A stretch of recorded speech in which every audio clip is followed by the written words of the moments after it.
Bear with me this Sunday morning because I have a theory about Nikki Haley. She's lost South Carolina, her home area, but, here's a big but. I don't think this is anything now for her to do with 2024. This is more about stopping Trump winning in 2024. I suppose it's her way of endorsing Biden, splitting the Republican Party and looking forward to 2028. Because, let's face it, Trump loses in 2024, that's it. He will not come back. Not only has he got all the criminal situations to deal with, but just half the party at the moment has said they won't vote for Donald Trump if he becomes the nominee. That's within the Republican Party. Also, Trump is hemorrhaging money. They're not raising money.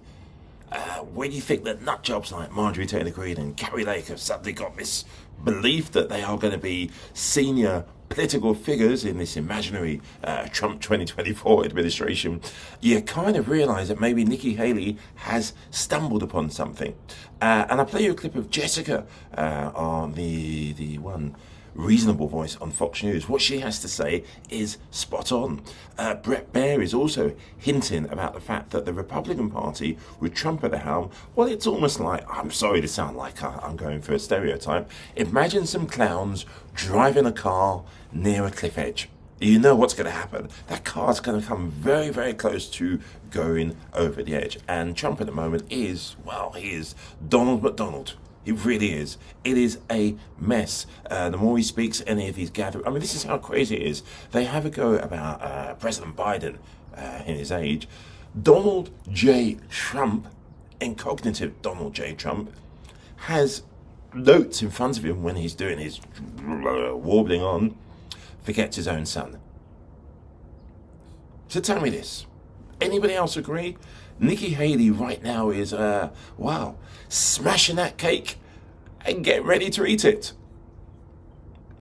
I said earlier this week that no matter what happens in South Carolina, I would continue to run for president.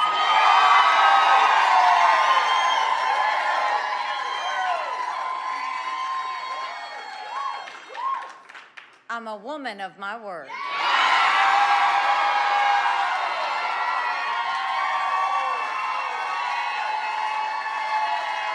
Nikki Haley is essentially auditioning not to be his vice president, but to be his understudy, right? Like, he's very incoherent on the stump right now. His speeches are getting weirder and harder to follow. He's getting more and more extreme. His legal liability, his legal jeopardy, the consequences of his legal entanglements are getting more and more extreme and more, honestly, worrying in terms of what that might mean for somebody who might be holding the presidency.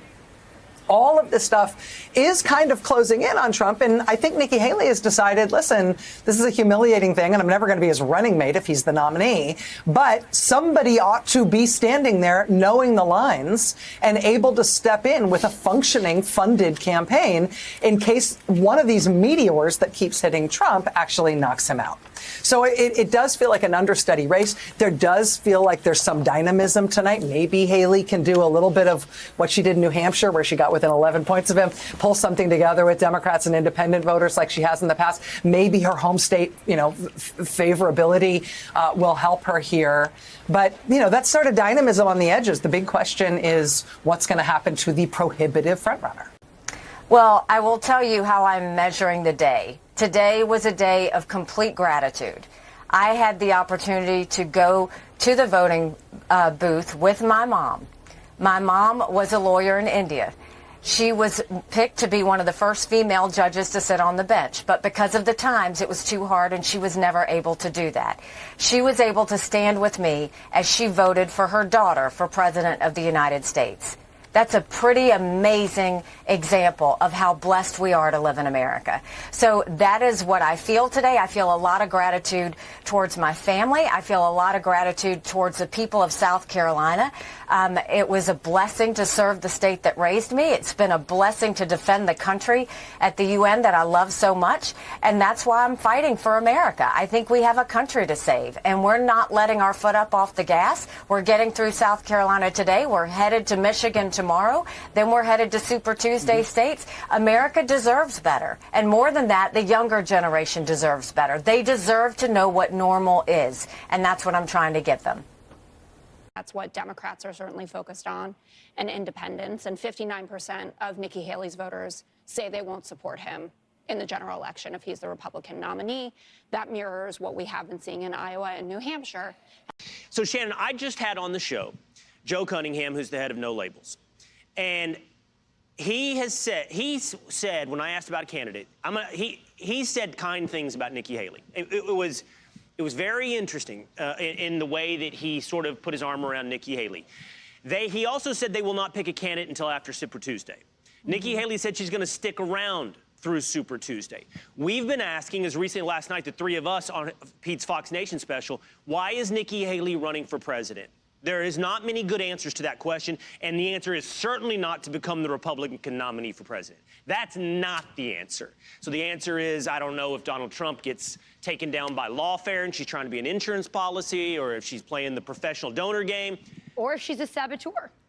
Or she is going to, after Super Tuesday, switch right over to No Labels and make this a three-person race, Shannon. You know, Brett Baier pushed her on that Friday very pointedly. Is there a potential of another third-party run? Is there at any point that you would switch over to another lane? She said repeatedly, no, I'm completely foreclosing that. So unless she changes her mind about that, Friday she was pretty clear on that. But, you know, there's a lot of speculation that it isn't about becoming the nominee this time. I think the insurance policy point is a good one. I think that sort of percolates within Haley world. But there's this thought that it's really more about 28, that if President Trump loses this fall, she's going to be the one to be able to stand there and say, I was screaming at you guys that I was the electable one. He wasn't electable. And she's continually pointed to not only the 2020 election, but the interim elections, the midterms that didn't go super well, some of these special elections and other things that haven't fared well. So I think that thinking is among her team that she'll be able to turn back and say, if President Trump is the nominee and if he loses, you guys didn't listen to me, but here I am to help you pick up the pieces. Shannon, could that not backfire, though? I mean, there's a point, everyone will look, there was a point where everyone said, well, how long will Ron DeSantis stay in? And he stayed in until votes were cast, and then he saw the writing on the wall, understood what time it is. There has to be a point where their team would realize there's diminishing returns here. There will be animosity. Her bet would be, we want Donald Trump to lose in 2024 so that we can look good. That doesn't look good inside a Republican Party that's 60, 65, 75% for Trump. And so far, she hasn't convinced those folks. You guys have seen the numbers again and again, commandingly GOP voters. And again, we have to remember, as you guys have pointed out, in South Carolina, you could cross over and vote, regardless of what party you're in, if you didn't vote in the Democratic primary earlier in the month. So how many of those folks showed up in support of Nikki Haley, who aren't registered GOP members, who aren't part of the base? She has not convinced, though, the GOP base that she is the alternative that they need, that they want. She's got really good fundraising and money. She doesn't have a donor problem. She's got a voter problem. And so they're unconvinced. And remember, in our Fox News voter analysis, 59% of the people who voted for Nikki Haley last night said they're not going to vote for President Trump if he's the nominee. You know, I mean, he said it wasn't that he refused to condemn. He went further than that. In South Carolina, he gave a speech and he said that he would actually encourage Putin to invade our allies. Think about that. That means he's siding with a dictator who kills his political opponents. He's siding with a tyrant who arrests American journalists and holds them hostage. He's siding with a thug who's made no bones about the fact that he wants to destroy America. And here you have Ukraine. I mean, the fact that half a million people have died and been wounded because Putin invaded Ukraine. This is the time that America needs to understand that Putin has made it very clear once he takes Ukraine, Poland and the Baltics are next. If that happens, that puts America at war. We are trying to prevent war. And when Trump went and said that he wanted Putin to invade our allies, that immediately made our allies vulnerable. It emboldened Putin, which is why he's now putting troops around the Baltic countries.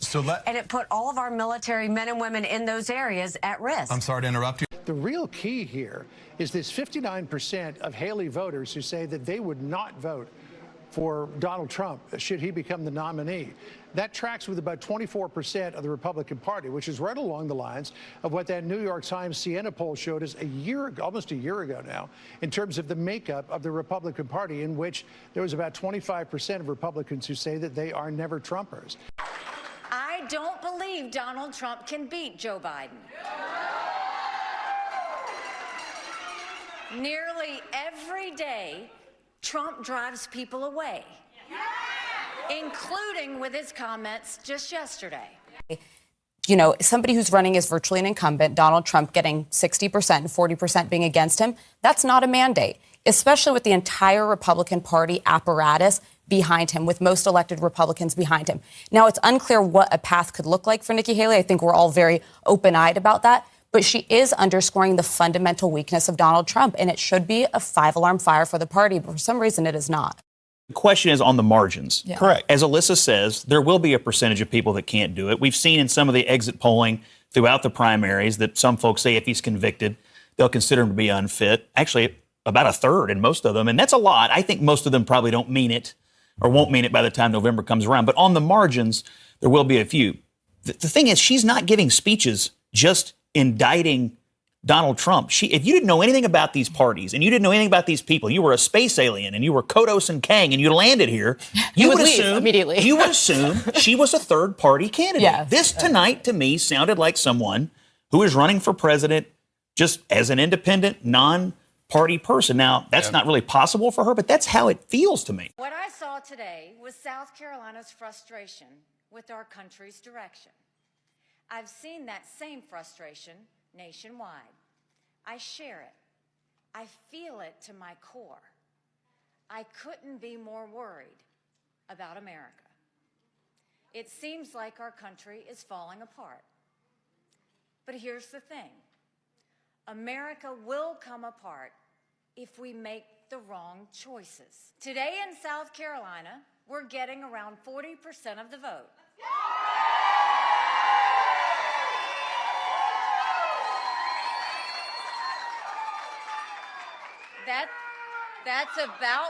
That's about what we got in New Hampshire too. I'm going to count it. I know 40% is not 50%. But I also know 40% is not some tiny group. In terms of unity, though, Brett, I mean, has he looked at the House of Representatives lately? Has he looked at the GOP Senate? I don't see a unified party. I see a party where over half of her supporters right now would not vote for him.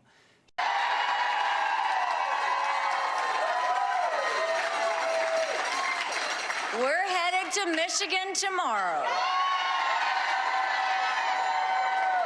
And we're headed to the Super Tuesday states throughout all of next week.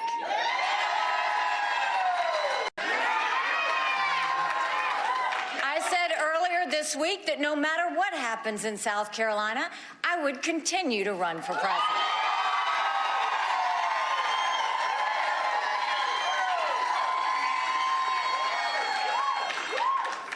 I'm a woman of my word.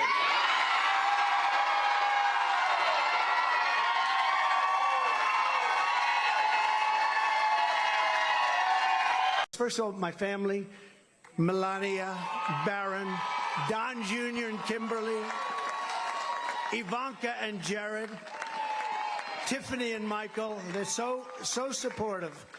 So supportive of me, and we really appreciate it and love them. They're great. We have a great family. Got along with them well, although he did announce the other day that he'd much rather see Biden as president. And I agree with him. I agree, because, you know, That's what Democrats are certainly focused on, and independents. And 59% of Nikki Haley's voters say they won't support him in the general election if he's the Republican nominee. That mirrors what we have been seeing in Iowa and New Hampshire. We're not going to let this go on because it is not sustainable by any country. You cannot let, I believe, the number by the time we get him out. And remember the date, November 5th. It's going to be the most important date perhaps in the history of our country. The election is on November 5th. So we have Michigan coming next week. We have Super Tuesday. We have Ball coming. You know, we've set a record so far in in Iowa, we got the most votes in history times two, just like this, the biggest margin ever. We then went to New Hampshire. You know, New Hampshire and Iowa, they've been around a long time politically. A woman who was actually out campaigning today, she is the hardest worker. I said, Marjorie, this is Marjorie Taylor Greene. I said, Marjorie, you don't have to do. She went to a polling sector, and she had the Trump flag, and she's waving it and screaming, vote. I said, Marjorie, it's 4:30. It's just about over for the vote. Please. She said, nope, I'm staying longer. This is the hardest working, wherever you are, the most incredible woman. She's respected by everybody. She is very smart. And I'm just very happy that she's on our side. Right, Eric? I'm very happy that she's on our side, right? So, they're gone. The impeachers are all gone. Nancy Mace is here, a non-controversial person, but she's a real advocate, and she's become a real advocate, and I appreciate it, Nancy, very much. Thank you very much. He happens to be a little bit further left than some of the people on the stage. But I always say, when I'm in trouble on the left, I call up Lindsey Graham, and he straightens it out so fast. Front-load washers do not require the tub to fill with water like top-load washers. Front-load washers do not require the tub to fill with water like front-load washers do not require the tub to fill with water like top-load washers. Washers do not require the tub to fill with water like top-load washers. Significantly less water is required. Significantly less water is required like top-load washers. The longer I speak, the less you hear of him. So let me just ask one survey question, and you better answer it loud and clear. Is South Carolina Trump country? Do you think Biden legitimately won the 2020 election? Here in South Carolina, in this primary today, only a third, 32%, say that he did legitimately win. Only a third give the correct answer to this question. 2/3, 65%, wrongly say that Joe Biden did not legitimately win the 2020 election, but that is what they believe, obviously, after hearing so much of that from Donald Trump and others. Again, that ideology. I like a strong man. We got way too many weaklings out there.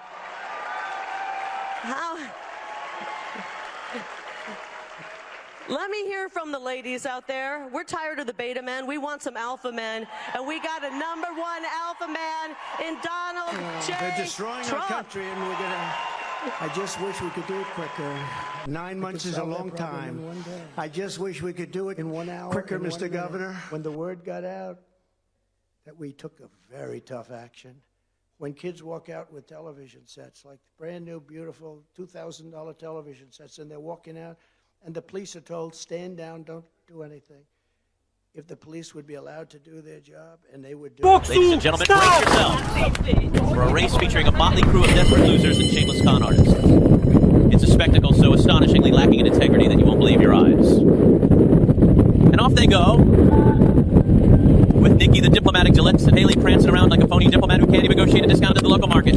But wait, here comes former guy Trump desperately trying to relive past glories and making promises that only a true master of deception could conjure up. Will this towering ego get him across the finish line? Chris the Bridge to know where Christie is lagging behind. His Two-Face is still stuck in the traffic of his own failed political career. And Pence remains as indecisive as ever, pondering if he should even be in this race. But lo and behold, a hold it taste of the Arkansas alibi. Hutchinson desperately clinging to his southern charm, hoping to distract you from his questionable track record and boring ass of bullshit. Meanwhile, Ron the catastrophic clown, DeSantis is causing pandemonium at every turn, proving that being an utter disaster can still gain you supporters in the world of politics. Will he woke off before the final furlong? Then there's Tim Nice but deceptive Scott the slick talker, who's more concerned with appearances than substance, willing to spin any tail that'll get him a vote. And former guy Trump, of course, reappears with his endless stream of falsehoods like a snake oil salesman hawking miracle cures. But hold on to your sanity, folks, because here comes Vivek, the vexing visionary Ramaswamy, Cupid's stunt horse in this race of charlatans. He's peddling innovation and fresh ideas like a true snake oil salesman. And who knows what kind of bizarre venture he'll announce before the race is over. As they stumble toward the finish line, who is going to be the front runner to appear Fox Daily pushing out lies and fears, the crowd can hardly contain their disbelief.